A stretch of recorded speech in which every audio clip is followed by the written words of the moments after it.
Welcome back to Talos Principle 2. I'm dear darling, and why are we here? What truth awaits us? Why don't we answer more of these questions together? Where last time we...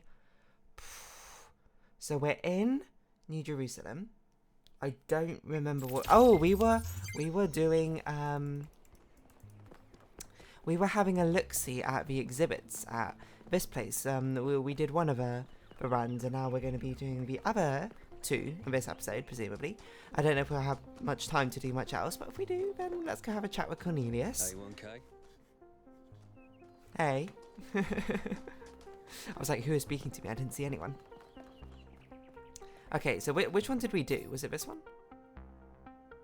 Yes, Spectrum Modernity. We did this one. So now we're going to do Argument Simulator. Okay. A short punchy work of games as commentary.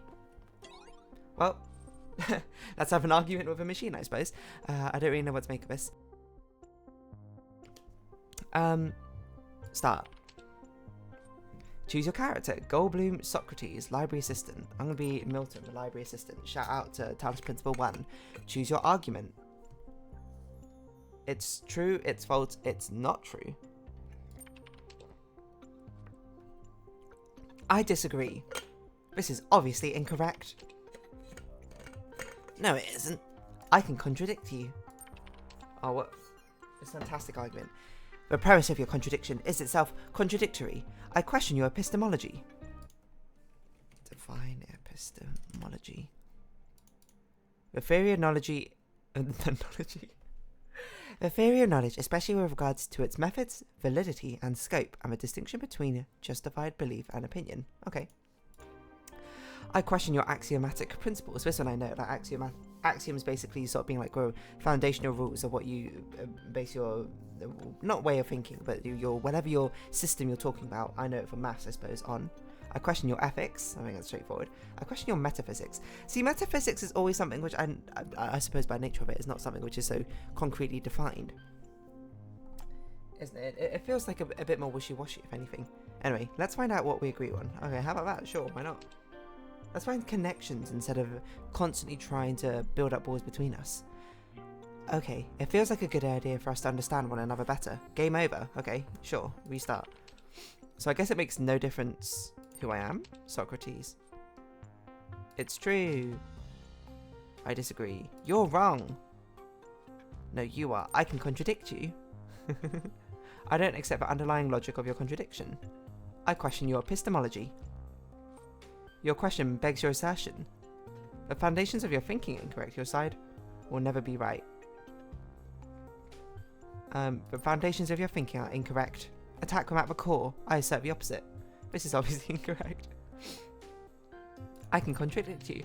I see. So this is just, well, okay, so this is an interesting conclusion. I'm not really much one for arguments, to be perfectly honest.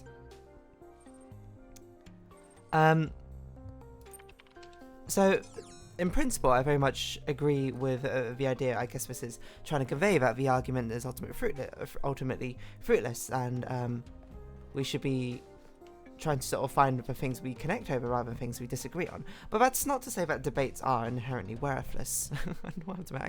Worthless, I think. Inevitably, with the fact that we have so many different ways of life and thinking and experiences, we're going to have disagreements, I suppose, with one opinion and portrayal of something to another.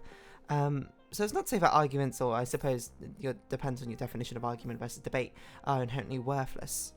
But I do agree, a lot of times it tends to be much more productive if you come at it from a much, rather than a such a combative, I suppose, viewpoint. You come at it from a much more sort of like, hey, let's work together to try and figure this out. Anyway, Ghost of Atlantis, dedicated to the people of Gehenna. I didn't even read this. Hold on. What was the sign? Gehenna. Ghost of Atlantis by Corazon. A lyrical atmospheric quasi-sequel to Atlantis, a classic work by Lilith. The original game told the story of inundation to a mythical island, no doubt reflecting the impending fate of the citizens of Gehenna. Okay. Start. Gently, your ship touches down on the land that once was the Isle of Atlantis, which in the days before the waters receded, lay deep under the Sea of Atlas. You have come to find the last legacy of your ancestors. The red sun burns bright in the sky, scorching the dying earth. Begin your pilgrimage. Let's journey to the Temple of the Serpents. Temple of the Owl, I assume is Athena, but I don't know what Temple of Serpents. You make your way to the Temple of Serpents, which once was the greatest hospital in all of Atlantis. Oh, I see. It's what's that staff with the twin snakes wrapped around it? The sick and the injured come here from all across the island, hoping that salvation could be found in its halls. All that is left of the temple is a labyrinth of low walls, and the ghost of a physician waiting for you. It is faint, barely visible. I'll speak to you. Speak to a physician. I worked here day and night for many years, and I saved countless lives.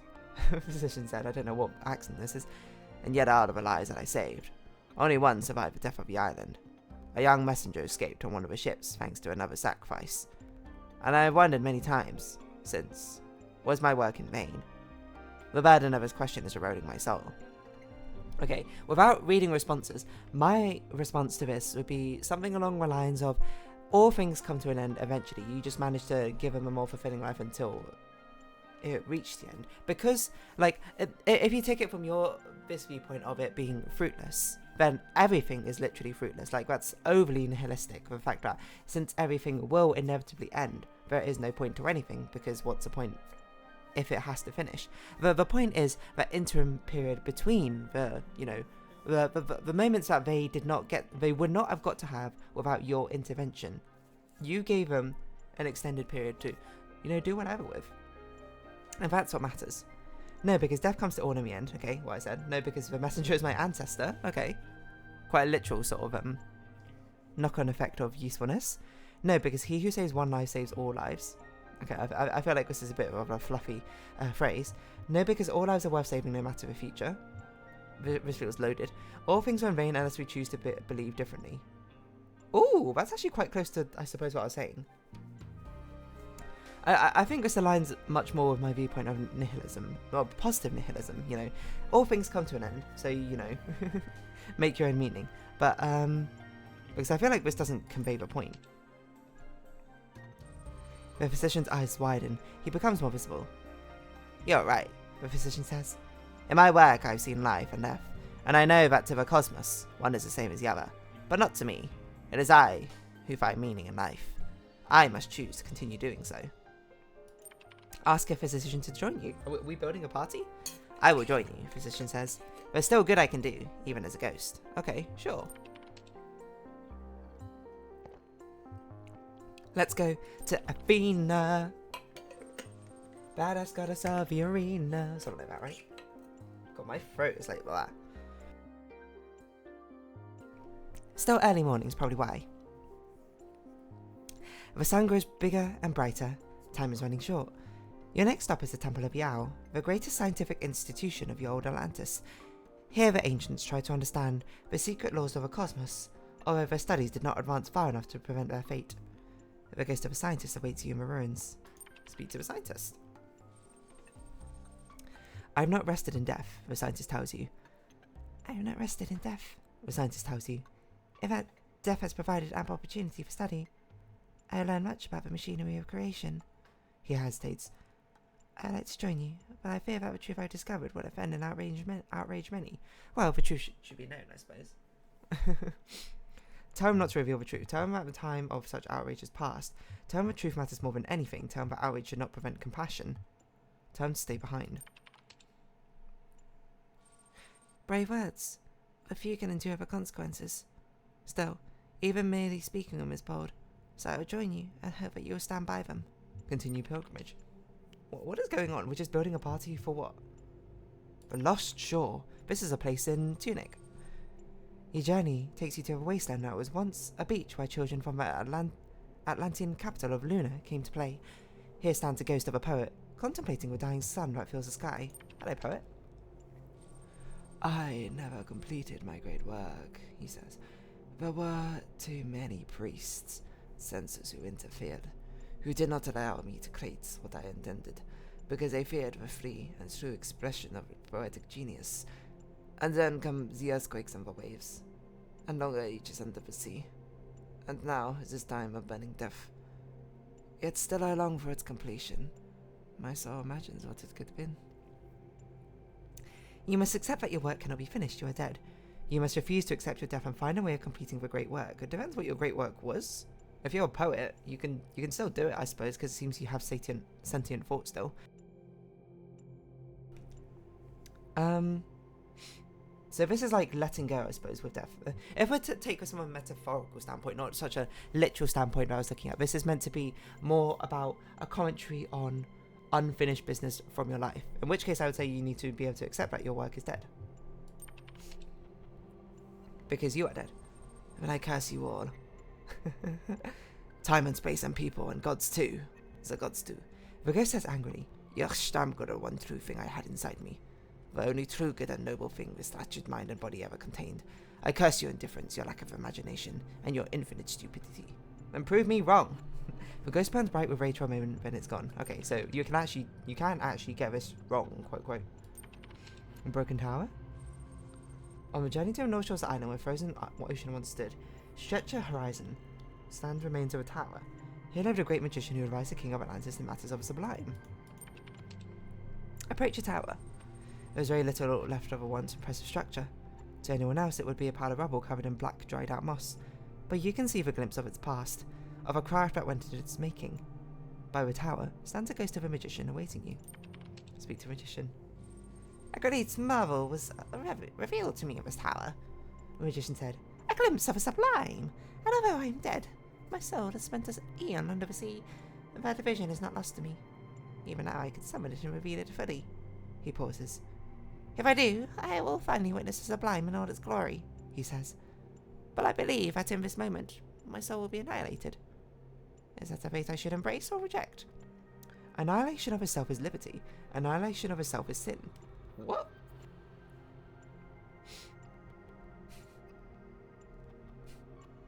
Sure, liberty, I don't know. I don't even know what to say to this one. You speak wisely, the magician says. I have lingered here too long. He turns away from you, towards a world beyond the sight. A bright light suffuses him, and you cannot tell whether the magician is laughing or screaming. Then he's gone. I don't know if the goal is to collect everyone or to allow them to accept their death. I suppose there is no right answer, probably. So we're going to ancient farmlands. The soil used to be rich, life-giving. Generations of humans relied on it to survive. And when waves came, and after the waves, a dying sun. Now that all life is gone, something has been revealed underneath the soil. A city of unimaginable antiquity. I'd imagine this is like a personality test or something, depending on who you have remaining at the end is meant to be reflective, I suppose, of your beliefs and your perspectives, I assume. The ghost of a farmer waits in its ruins. Speak to a farmer. The city's older than the capital. The ghost tells you. It is older than the Atlantis itself. When our most distant ancestors huddled in the terror before thunder and lightning, the city was already old. And yet the city is not far unto us. We too are its citizens. He looks directly at you, and there's a light in his eyes that is not of his world. You're willing to swear fealty to the city, across the boundaries of time and space. So fealty is just like loyalty, normally of like someone of lower standing to someone above them.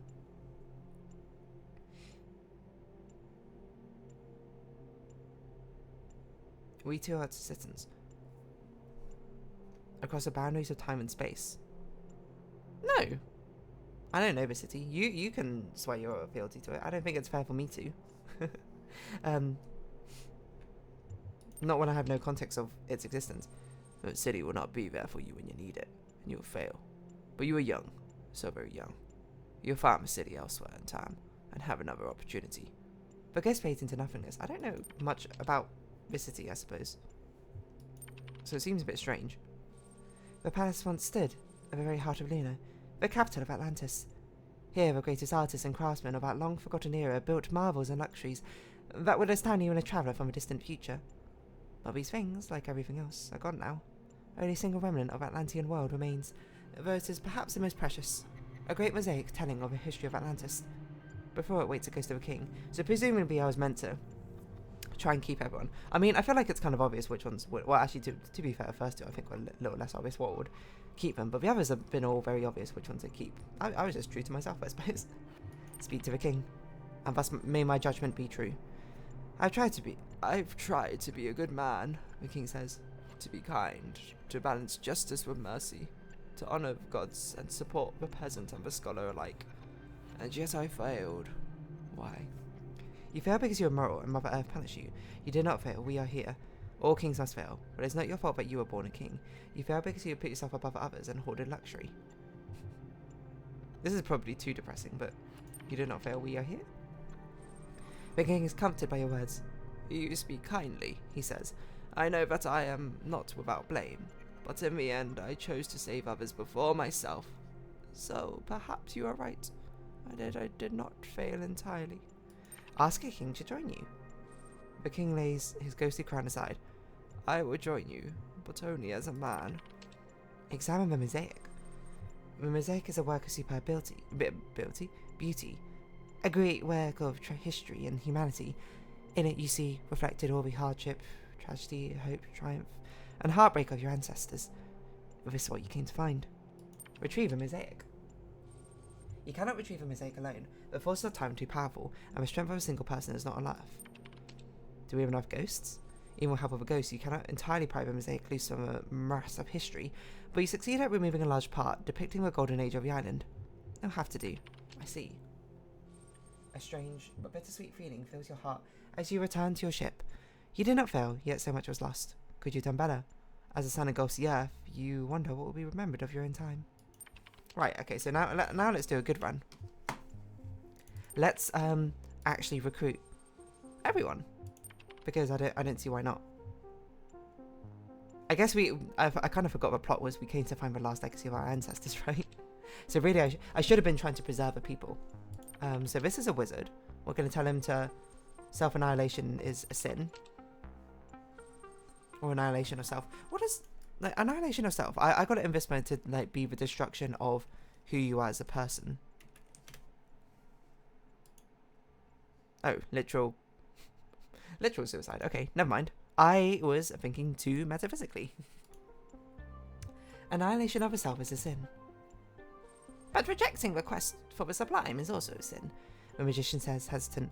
Our grasping for the sublime is what makes us more than animals. Oh, okay, we had to do multiple things. Another way to witness sublime without being annihilated. It's not worth it. Make your own sublime instead. How about this?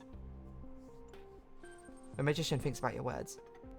There are sages who say that our methods must be pure and unassisted, or they are false, he says. But I've always made use of the instruments of my craft, so perhaps to stop now would be to betray myself. Very well. Ask the magician to join you. I will join you gladly, the magician says. I would like to see some of the wonders you have brought from the sky. Okay, the Lost Shore, this is a poet, isn't it? Speak to the poet. And then you must refuse to accept your death and find a way of completing your great work. I don't know why I didn't say this one, actually. Oh, because I was thinking about it. Okay, it turns out it was literal, not metaphysical in a sense. All art is irrational, the poet says. It is not always the opposite. It is not the opposite of reason, but beyond reason, and so is the defiance of death. Even by the dead themselves. We are gone, we do not exist, and yet we refuse to surrender. Perhaps that is what is good faith. Ask a poet to join you. Thank you. I've remained too long in this place, the poet says. I don't know why I didn't. Like, okay. I think I'm going too deep into the metaphors here. I'm trying to think what they represent rather than just like taking the story at like the value it gives me. Okay, Temple of Owl. We'll just do whatever we said last time, which I can't remember really what it was, but outrage should not prevent compassion.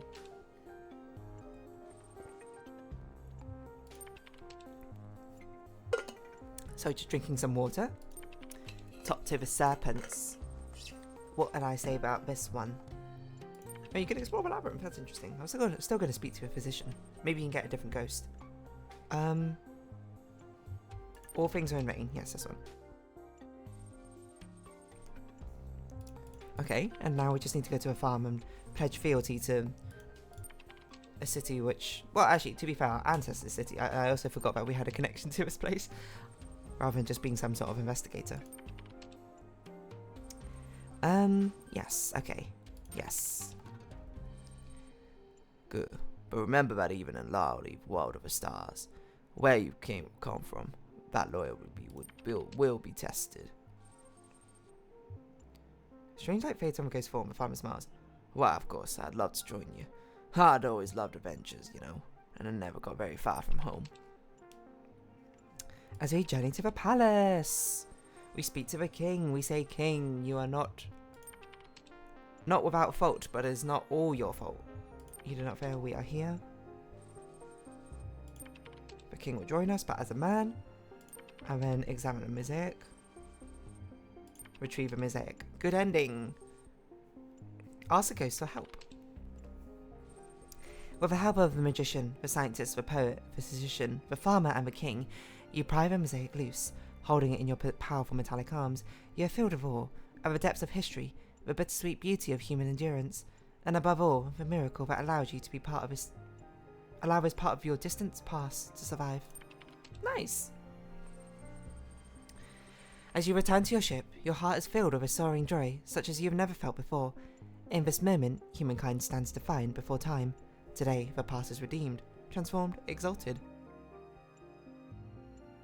Excuse me, Atlantis lives, and our ghosts rejoice. Your ship takes off, leaving you to burn. But the Earth is not lost. No, and as those ships with their painted sails carried forward the legacy of Atlantis, so your ship carries forward the legacy of Earth, to the great sea of stars from whence you came, and to which we will all return. The end. What a nice story. Text adventure. Finish all 3 text adventures in the exhibition. I suppose on that note, we'll round this episode up here then, as we sort of run to Cornelius. That's an interesting one. I suppose the society comes together through the works of all people rather than just one or another. Oh, okay, that's going to be a conversation. We'll do that in a sec. But on that note, if you have been watching, thank you very much. It's been Talos Principal 2 and I've been Dear Darling. 1K. Likes, comments, subscription, shares greatly appreciated. Socials, Discord down below.